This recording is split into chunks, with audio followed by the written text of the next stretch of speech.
श्री शिवाय नमस्तुभयम। आप सभी भक्तों को देवोत्थान एकादशी या यूं कहें कि देवउठनी एकादशी की हार्दिक शुभकामनाएं एवं मंगलमय बधाइयां। भक्तों, क्या आप जानते हैं हर बार की तरह इस बार की एकादशी यानी देवउठनी एकादशी की तारीख को लेकर सबसे बड़ा भ्रम फैल चुका है। कुछ लोग कह रहे हैं कि यह 1 नवंबर को है, तो कुछ कह रहे हैं कि यह 2 नवंबर को है। लेकिन सही तिथि क्या है, यह बहुत कम लोग जानते हैं। और अगर आपने गलत दिन व्रत रखा तो पूजा का फल अधूरा रह सकता है और भगवान विष्णु की कृपा भी नहीं मिलेगी। तो आज के इस वीडियो में हम आपको बताएंगे कि 2025 में देवउठनी एकादशी की सही तारीख, शुभ मुहूर्त और पारण का सही समय क्या है। पारण किस चीज से करें, एकादशी व्रत में क्या खाएं और क्या नहीं, दशमी से लेकर द्वादशी तक के नियम क्या है जिन्हें नजरअंदाज बिल्कुल भी नहीं करना चाहिए, अन्यथा एकादशी व्रत का पुण्य फल आपको नहीं मिलेगा। और गर्भवती महिलाएं व्रत कैसे करें, पीरियड्स के दौरान व्रत रखना सही है या नहीं, और अगर घर में सूतक लग जाए तो क्या करना चाहिए। तो वीडियो को आखिर तक जरूर देखिएगा, क्योंकि अगर एक भी जानकारी छूट गई तो हो सकता है आपका व्रत अधूरा रह जाए। अब आपसे एक सवाल है, अगर आपको सच में लगता है कि भगवान विष्णु की कृपा आपको चाहिए तो नीचे कमेंट सेक्शन में जय। और हाँ, अगर आपको लगता है कि आपके परिवार और दोस्तों को भी सही तारीख पता होनी चाहिए तो अभी वीडियो को शेयर करें, क्योंकि एक गलत जानकारी से पूजा का फल बेअसर हो सकता है। तो लाइक बटन दबाइए, टोटल वास्तु ज्ञान चैनल को सब्सक्राइब कीजिए और बेल आइकन दबाना बिल्कुल भी। तो चलिए शुरू करते हैं। प्रिय भक्तों, यह वही दिन है जब भगवान श्री हरि विष्णु 4 महीनों की योग निद्रा से जागते हैं। इस दिन तुलसी विवाह का पर्व भी मनाया जाता है और इसी दिन से सभी शुभ कार्य जैसे विवाह, गृह प्रवेश, मुंडन संस्कार आदि करने की अनुमति मिल जाती है। इसलिए देवउठनी एकादशी को साल की सबसे महत्वपूर्ण एकादशी कहा गया है। शास्त्रों में लिखा है कि जो व्यक्ति इस दिन नियम पूर्वक व्रत रखता है, भगवान विष्णु की आराधना करता है और रात्रि में उनके नाम का कीर्तन करता है, उसे अक्षय पुण्य प्राप्त होता है और वह सभी प्रकार के पापों से मुक्त होता है। अब बात करते हैं व्रत विधि की। दशमी तिथि से ही सात्विक भोजन शुरू कर देना चाहिए। प्याज, लहसुन, मांस, मदिरा जैसी चीजों का सेवन बिल्कुल भी नहीं करना चाहिए। एकादशी के दिन प्रातः स्नान कर स्वच्छ वस्त्र धारण करें, भगवान विष्णु का पीले पुष्पों से पूजन करें, तुलसी दल अर्पित करें और व्रत का संकल्प लें। दिन भर कथा, कीर्तन, जप और भजन करें। द्वादशी तिथि को शुभ मुहूर्त में पारण करें और ब्राह्मण या गरीबों को भोजन कराकर दान दे। गर्भवती महिलाएं अगर पूर्ण उपवास ना कर सकें तो फलाहार या दूध का सेवन करते हुए व्रत कर सकती हैं। यह व्रत भावना और श्रद्धा का विषय है, शरीर की। वहीं अगर घर में सूतक लग गया हो या पीरियड्स चल रहे हो तो व्रत का नियम मानसिक रूप से निभाया जा सकता है। भगवान के नाम का जप करें और अगले अवसर पर नियम पूर्वक व्रत रखें। वेद पुराणों में ऐसी मान्यता है कि दीपावली के बाद पड़ने वाली एकादशी पर देव उठ जाते हैं। यही कारण है कि देवउठनी 11 के बाद से सभी रुके हुए शुभ कार्य जैसे विवाह, मुंडन, गृह प्रवेश आदि फिर से प्रारंभ हो जाते हैं। देवउठनी 11 के दिन ही तुलसी जी का विवाह भी किया जाता है। मान्यताओं के अनुसार तुलसी जी को अपनी पत्नी के रूप में स्वीकार करने के लिए भगवान विष्णु ने इस दिन शालिग्राम रूप में तुलसी जी के साथ विवाह किया था। इसलिए देवउठनी 11 को भगवान विष्णु सबसे पहले तुलसी जी की मनोकामना पूर्ण करते हैं। ऐसे में देवउठनी 11 के दिन तुलसी जी की भी विशेष पूजा करनी चाहिए। भक्तों, देवउठनी एकादशी के दिन शाम को एक विशेष विधि से पूजा की जाती है। यदि आप व्रत रखने में असमर्थ हो तब भी आप इस विशेष पूजन विधि से भगवान विष्णु की कृपा आसानी से प्राप्त कर सकते हैं। तुलसी जी का विवाह आप देवउठनी एकादशी या द्वादशी तिथि दोनों में से किसी एक दिन कर सकते हैं। जिन लोगों का दाम्पत्य जीवन सुखद ना हो या जो कुंवारे हो या युवकों का विवाह होने में परेशानी आ रही हो, ऐसे लोगों को तुलसी विवाह में जरूर सम्मिलित होना चाहिए। देवउठान एकादशी का व्रत आप 2 तरह से कर सकते हैं। यदि सामर्थ्य हो तो आप निर्जल रहकर इस व्रत को कर सकते हैं। सामर्थ्य ना हो तो आप भरपूर मात्रा में जल का सेवन करके भी इस व्रत को रख सकते हैं। रोगी या गर्भवती महिलाएं यदि इस व्रत को रखना चाहती हो तो एक समय शुद्ध सात्विक भोजन करके यानी सुबह से लेकर शाम तक भोजन ग्रहण ना करें। शाम की पूजा करने के बाद शुद्ध सात्विक भोजन करके इस व्रत को रखा जा सकता है, यानी एक समय आहार लिया जा सकता है। अगर इतनी भी सामर्थ्य ना हो और आप मोक्ष प्राप्ति की इच्छा रखते हो तो ऐसे में एकादशी के दिन नमक और चावल का पूरी तरह त्याग करना चाहिए। भगवान विष्णु का पूजन सुबह और शाम विधि विधान से करना चाहिए। शाम के समय देवों को जगाया जाता है। किस प्रकार से जगाया जाता है यह भी आज की इस वीडियो में हम आपको बताएंगे। तुलसी पत्र भगवान विष्णु को आज के दिन जरूर अर्पित करें, लेकिन एकादशी के दिन भूलकर भी तुलसी पत्र नहीं तोड़े जाते। एक दिन पहले ही तुलसी पत्र तोड़ ले। यदि आप भूल गए हो तो अपने आप गिरे हुए तुलसी पत्र भी उठाकर जल से धोकर भगवान विष्णु के भोग में अर्पित कर सकते हैं। साल 2025 में पवित्र देव उठनी एकादशी कब है? कब से कब तक एकादशी द्वादशी तिथि रहेगी?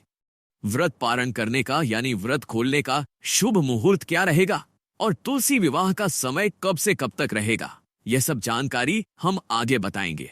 लेकिन उससे पहले अगर अभी तक आपने वीडियो को लाइक नहीं किया है तो वीडियो को लाइक करके चैनल को सब्सक्राइब अवश्य कर दीजिए और हाँ, पास वाली बेल आइकन का बटन दबाना बिल्कुल भी ना भूलें। अब बात करते हैं इस वर्ष की तिथि की। 1 नवंबर शनिवार की सुबह 9:11 से एकादशी तिथि का आरंभ होगा। इससे पहले तक दशमी तिथि रहेगी। एकादशी तिथि का समापन 2 नवंबर रविवार की सुबह 7:31 पर होगा।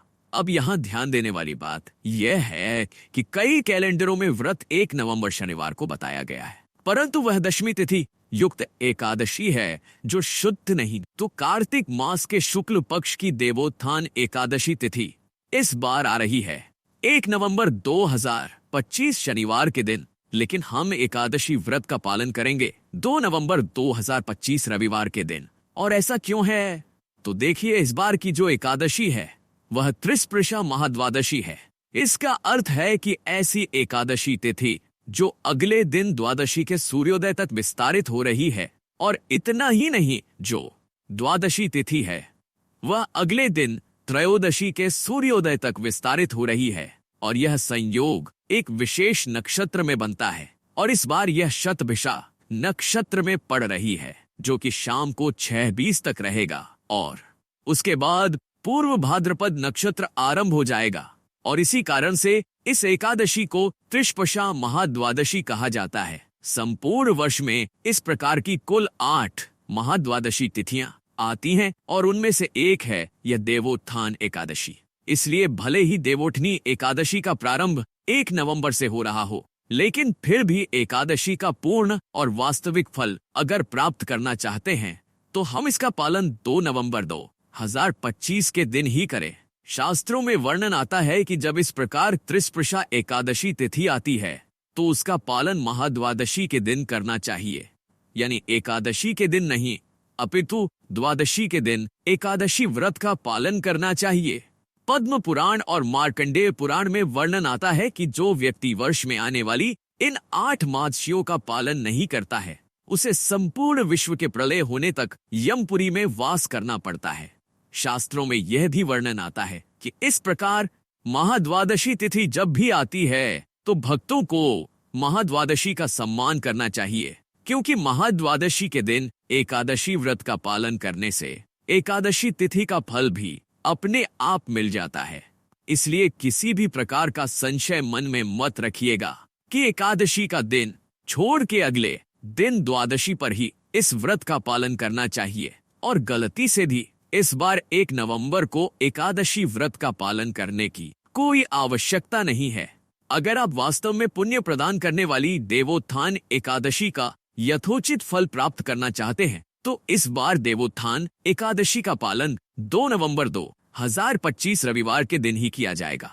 भक्तों, आइए जानते हैं कि इस साल देवोठनी एकादशी के दिन यानी 2 नवंबर 2025 रविवार को कौन कौन से शुभ मुहूर्त बन रहे हैं और अगले दिन व्रत का पारण कब करना उचित रहेगा। यह वही पवित्र एकादशी है जिसे शास्त्रों में हरि प्रबोधिनी एकादशी कहा गया है क्योंकि इसी दिन भगवान श्री विष्णु अपनी योग निद्रा से जागते हैं और संपूर्ण सृष्टि में फिर से शुभता का संचार होता है। इस बार देवोत्थान एकादशी व्रत का पारण अगले दिन यानी 3 नवंबर 2025 सोमवार को किया जाएगा। पारण का शुभ समय रहेगा सुबह 6:43 से लेकर 10:22 तक रहेगा।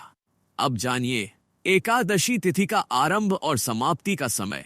इस बार एकादशी तिथि शुरू होगी 1 नवंबर 2025 को सुबह 9:11 पर हो रहा है और इसका समापन 2 नवंबर 2025 को। अब बात करते हैं दिन भर के शुभ मुहूर्तों की। इस दिन का ब्रह्म मुहूर्त सुबह 4:50 से लेकर 5:42 तक रहेगा। यही समय भगवान विष्णु के नाम स्मरण और ध्यान के लिए सर्वश्रेष्ठ है। सूर्योदय सुबह 6:24 पर होगा और सूर्यास्त शाम 5:35 पर होगा। सुबह पूजा करने का सर्वोत्तम समय रहेगा प्रातः 5:16 से लेकर 6:34 तक रहेगा, जबकि शाम की पूजा का श्रेष्ठ मुहूर्त रहेगा 5:35 से लेकर 6:53 तक रहेगा। इन्हीं समयों में भगवान श्री हरि विष्णु को जगाया जाता है, भोग लगाया जाता है और तुलसी विवाह की भी शुरुआत होती है। अब बात करते हैं इस दिन बनने वाले योगों की जो इस एकादशी को और भी अधिक मंगलमय बनाते हैं। इस बार त्रिपुष्कर योग बन रहा है जो कि सुबह 7:31 से लेकर शाम 5:03 तक रहेगा और इसके बाद सर्वार्थ सिद्धि योग लगेगा जो शाम 5:03 से लेकर अगले दिन सुबह 6:34 तक रहेगा। इसका अर्थ यह है कि पूरा दिन शुभ कार्यों के लिए अत्यंत फलदायी रहेगा। चाहे आप नया कार्य आरंभ करना चाहें, गुरु प्रवेश करें या किसी मंगल कार्य की शुरुआत करें, हर दृष्टि से यह समय पूर्णतः अनुकूल रहेगा। इस दिन अभिजीत मुहूर्त का समय रहेगा सुबह 11। राहु काल के दौरान किसी नए कार्य की शुरुआत करने से बचें क्योंकि शास्त्रों में इसे अशुभ काल बताया गया है। अब एक जरूरी बात, इस बार एकादशी तिथि में भद्रा का वास भी रहेगा। भद्रा सुबह 7, इसलिए भद्रा काल समाप्त होने के बाद ही किसी भी पूजा, व्रत या शुभ कार्य की शुरुआत करें। इस प्रकार देखा जाए तो इस बार की देवोत्थानी एकादशी पूर्ण रूप से मंगलमय है। पूरे दिन शुभ योगों का संगम रहेगा। जो भी भक्त सच्चे मन से भगवान विष्णु का स्मरण करेंगे, उनके सभी कार्य सिद्ध होंगे और जीवन में सुख समृद्धि का वास होगा। आइए अब हम जान लेते हैं पूजा विधि के बारे में। एकादशी तिथि के दिन सुबह ब्रह्म मुहूर्त में उठकर नित्य क्रियाओं से निवृत्त होकर गंगा नदी में या घर के नहाने के पानी में थोड़ा सा गंगाजल मिलाकर स्नान करना चाहिए। शुद्ध वस्त्र धारण करना चाहिए। व्रत के लिए भगवान से प्रार्थना करनी चाहिए और संकल्प लेना चाहिए, हे भगवान विष्णु, हे माता लक्ष्मी, आज मैं कार्तिक मास की एकादशी का व्रत धारण करने जा रही हूँ। इस प्रकार से भगवान से प्रार्थना करनी चाहिए। इस दिन भगवान का पूरे विधि विधान से जल से अभिषेक करना चाहिए, फिर पंचामृत से अभिषेक करना। भगवान विष्णु को इस दिन विशेष रूप से गौ दुग्ध अवश्य चढ़ाना चाहिए। साथ ही भगवान शिव और भगवान शालिग्राम को भी गौ दूध चढ़ाना चाहिए। इसके बाद भगवान को गंगाजल से स्नान कराएं, वस्त्र और यज्ञोपवीत अर्पित करें। भगवान विष्णु को काले तिल और तुलसी दल अर्पित करें। ध्यान रखें, भगवान विष्णु और भगवान शालिग्राम जी को अक्षत चावल नहीं चढ़ाए जाते, उनकी जगह काले तिल अर्पित करें। भगवान शिव जी को आप अक्षत अर्पित कर सकते हैं। इसके बाद चंदन, पुष्प, धूप और दीप अर्पित करें। अनेक प्रकार के नैवेद्य हो भगवान को अर्पित करें। नैवेद्य के बाद भगवान को जल से आचमनी कराएं और मुख शुद्धि के लिए पान पत्र, सुपारी, लौंग, इलायची के साथ अर्पित करें। द्रव्य और दक्षिणा भी अर्पित करें। इसके बाद एकादशी व्रत की कथा का श्रवण करें और भगवान की आरती करें। इस दौरान भगवान विष्णु के स्तोत्र, पुरुषोत्तम पाठ आदि का पाठ या श्रवण करें। एकादशी व्रत के दौरान ओम नमो भगवते वासुदेवाय नमः या श्री कृष्ण गोविंद हरे मुरारी जैसे मंत्रों का जप करना अत्यंत शुभ माना जाता है। इससे भगवान विष्णु अपने भक्तों पर अत्यंत प्रसन्न होते हैं। इस प्रकार से एकादशी तिथि के दिन सुबह और शाम दोनों समय पूजन करना चाहिए। कथा श्रवण और आरती करनी चाहिए। एकादशी की रात्रि जागरण करते हुए समय व्यतीत करना चाहिए। द्वादशी तिथि की सुबह उठकर स्नान कर शुद्ध वस्त्र धारण करें, भगवान का पूजन और आरती करें, ब्राह्मणों को भोजन कराएं, दान दक्षिणा दें और समय के अनुसार व्रत का पारण करें। इस प्रकार व्रत करने से व्यक्ति के सभी पापों का नाश होता है, बिगड़े हुए कार्य सिद्ध होते हैं, देवताओं का आशीर्वाद प्राप्त होता है और अंत समय में भगवान के नाम की प्राप्ति होती है। अब जानते हैं इस दिन देव कैसे उठाए जाते हैं। पूजा स्थल को साफ करें और चूना व गेरू की सहायता से सुंदर रंगोली बनाएं। फिर इस स्थान पर गन्ने का मंडप बनाएं और उसमें भगवान विष्णु की प्रतिमा या तस्वीर स्थापित करें। ओखली पर भी गेरू से भगवान विष्णु का चित्र बनाएं। ओखली के पास फल, मिठाई, सिंघाड़े, बेर और गन्ने रखें। फिर उन्हें डलिया से ढक दें। रात में दीपावली की तरह इस दिन भी घर और पूजा स्थल पर दीपक जलाएं। घर के सभी सदस्य मिलकर भगवान विष्णु की पूजा करें। भगवान श्री विष्णु का आह्वान करें और उन्हें जगाएं। घंटी बजाते हुए भगवान विष्णु को उठाएं और बोले उठो देवा, बैठो देवा, अंगुलिया चटकाओ देवा। इसके बाद गन्ने से बने मंडप की परिक्रमा करें और भगवान विष्णु को दंडवत प्रणाम करें। इसी के साथ तुलसी माता का विवाह भगवान शालिग्राम जी के साथ किया जाता है। इस दिन तुलसी विवाह कराने से कन्यादान करने के समान पुण्य प्राप्त होता है। आइए जानते हैं कि देवउठनी एकादशी का व्रत कैसे रखना चाहिए और किस प्रकार से पूर्ण करने में हमें कौन कौन सी सावधानियां रखनी चाहिए, तथा देवउठनी एकादशी के दिन ऐसे कौन से उपाय करने चाहिए जिनसे व्यक्ति की आध्यात्मिक उन्नति हो। जानकारी बहुत ही सुंदर और महत्वपूर्ण है, इसलिए वीडियो को मिस मत करना, क्योंकि अधूरा ज्ञान हमेशा खतरनाक साबित होता है। आपने 13 मिनट का बहुमूल्य समय दिया है, तो कृपया 5 मिनट का अपना और बहुमूल्य समय दीजिए। देवउठनी एकादशी की रात्रि के समय शुभ श्लोकों और स्तोत्रों का पाठ करना चाहिए। भागवत कथा, पुराण आदि का श्रवण करना चाहिए। भजन और कीर्तन करना चाहिए। गायन करना चाहिए। इस दिन घंटा और शंख बजाने से व्यक्ति के घर में यदि किसी भी प्रकार की नकारात्मक ऊर्जा होती है तो वह समाप्त हो जाती है। ऐसा धर्म शास्त्रों में लिखा गया है।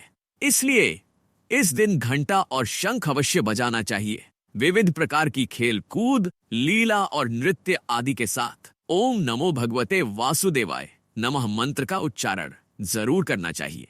इस मंत्र का जितना अधिक जाप करते हैं, भगवान विष्णु उतने ही अधिक प्रसन्न होते हैं।